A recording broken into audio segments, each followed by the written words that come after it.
What's up, everybody? Welcome back to my channel. So I wanted to come here and give you guys a review of a book that I have been reading lately, and I am done reading today. So I hope you are fine. If you're new here, my name is the Godly Princess. I am born again. I love to share the highlight of my good times, highlight of my bad times too. Like the other day, I did a video about how my mom was scammed, and even my boss. So I also share highlights of bad times. But lately, I've been loving to share with you guys about the reviews of the books that I read. Okay? So I'm going to share with you a review of this book called Everything is Fact. Yeah, you've seen it. So I'm not sure how YouTube will treat this video, so I'm not going to say the F word, but this is the second book in the series. The first book was this. There's a lot of sun, but you can see it. At least this one is, you can see it. I hope you can. The Subtle Art of Not Giving, the F word. Okay, and then this one that I want to give you the review about is Everything is the F word. Okay, so this second book proceeds from where the first book left. So as I told you, this book is about legacy, and that is where this book began from. And so this book says that the uncomfortable truth in the life of all human beings, including animals, is that we shall all die. Okay? And so this book ended by saying that we need to live our lives. We need to live our lives. Okay? He said that there are people who fear dying, and yet they're not living fully. So this book encouraged us to live fully, to live fully regardless of the pains of this world, the bitterness, because we shall all die one day. That's the uncomfortable truth. And so it was preaching about legacy. Okay, live your life in a way that you want to be remembered when you die, because we shall all die. So that is where this book ended, and that is where this book began. Okay, this book began from where this book ended. So this book is saying, now that is the uncomfortable truth that we shall all die, then what can really make life better, knowing that we shall all die, so that we don't stand in front of a moving car and just die, because really we shall all die.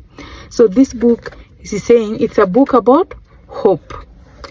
But as much as it is a book about hope, because it's saying now that we shall all die, we need something to spice up life, and that is hope.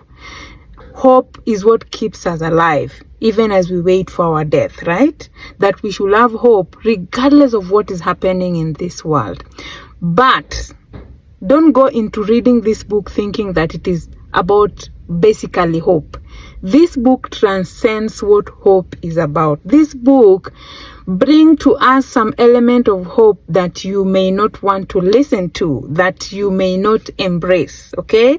But until you read this book, you will love it, okay? So this book is saying that, yes, we need to have hope, okay?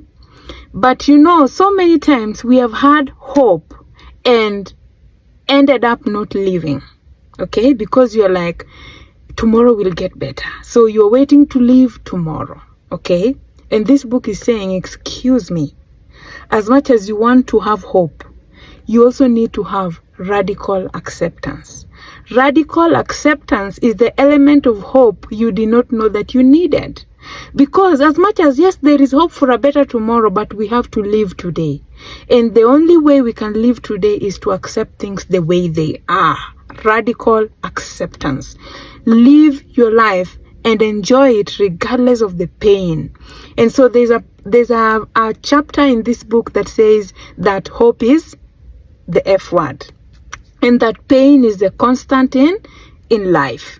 That tomorrow things will be better, but tomorrow will also have its own pains. Okay? And so we need to live our lives regardless of the fact that we have hope. We have hope for a better tomorrow, but we have to accept the way things are. So this book goes ahead to teach about the formula of humanity. And it says there's something that happened in our childhood that is making us not to have or embrace radical acceptance. And so he explains what happens from the time you are a child until you are an adult. He says when you are a child, you are explorative. You want to touch everything. You want to feel everything. And to you, things that are good that are things that don't harm you as a child. If you touch something hot and it burns you, that's a bad thing, right? And when you taste something and it tastes good, that's a good thing. So that's how you judge good and bad, because based on the pain that it causes you. Okay, so that is what happens when you're a child. So you touch everything, you do everything that feels good. Okay, and you continue with this even into your adolescent. When you're in your adolescent, yes, you have been beaten a few times when you've done some things, and so you have grown to a point where you know that this thing is bad. But again, something can be bad, but it makes you feel good, right? And so you realize that as an adolescent, you can bargain your way into doing things even though they are bad things. Okay? As a child, you don't do things that feels bad. Okay? But you realize there are things that and you do things that feels good. But as adolescent, you realize that there are things that feels good, but they're not right. So you have to force issues. You have to force issues. So that's where you start lying. That's where you start making excuses. That's where you start manipulating people. That's where you start stealing things. Yeah, when your parent is not there, you do something knowing it is not good. Okay, that is what happens in your adolescence. But when you are an adult, when you transition into an adult, because of your own experiences and the experiences of others that you have gathered over time, you come to realize that now you don't have to do things because they feel good. You don't have to do things because you fear you will be caught. You don't have to do things because you have the best excuse. You do things because they are the right thing to do. Okay? You do something because it is the right thing to do. Okay, so that is the formula of humanities. And so he says there is a certain point in time that you realize that age is not equal maturity, because someone may be young, but they have already realized what it means to be an adult, what it means to be mature. To be mature, you realize that now you do things because it is the right thing to do, but not because you fear, not because you're pleasing people, not because you have the best excuse, not because you're the best liar, not because you can have your way. Now you realize that you do things because it is the right thing to do, and you don't do things because it is the wrong thing to do. So you find that someone is young, but they behave like an adult. And he also says there are also adult children. There are people who are adults, but they behave like children. There are people who are adult adolescents. They are adults, but they behave like adolescents. They're always having their way, even after knowing that it's not the right thing to do, they still do it because it feels good. So using this, he says, if there is one thing that affects us, that makes us not to embrace radical acceptance, if there is one thing that makes us not to embrace radical acceptance, it is that. It is the conflict between the feeling brain and the thinking brain. That is what makes us not to have radical acceptance. And the moment we will be able to marry these two, so that you get to a point where you do things because it is the right thing to do, even though it feels bad, but it is the right thing to do. And you don't do things, if there are things that feel good, but they're not the right thing to do, and so you do not do them. Okay, so it says we need to get to a point whereby we marry, we get an equilibrium between the thinking brain and the feeling brain.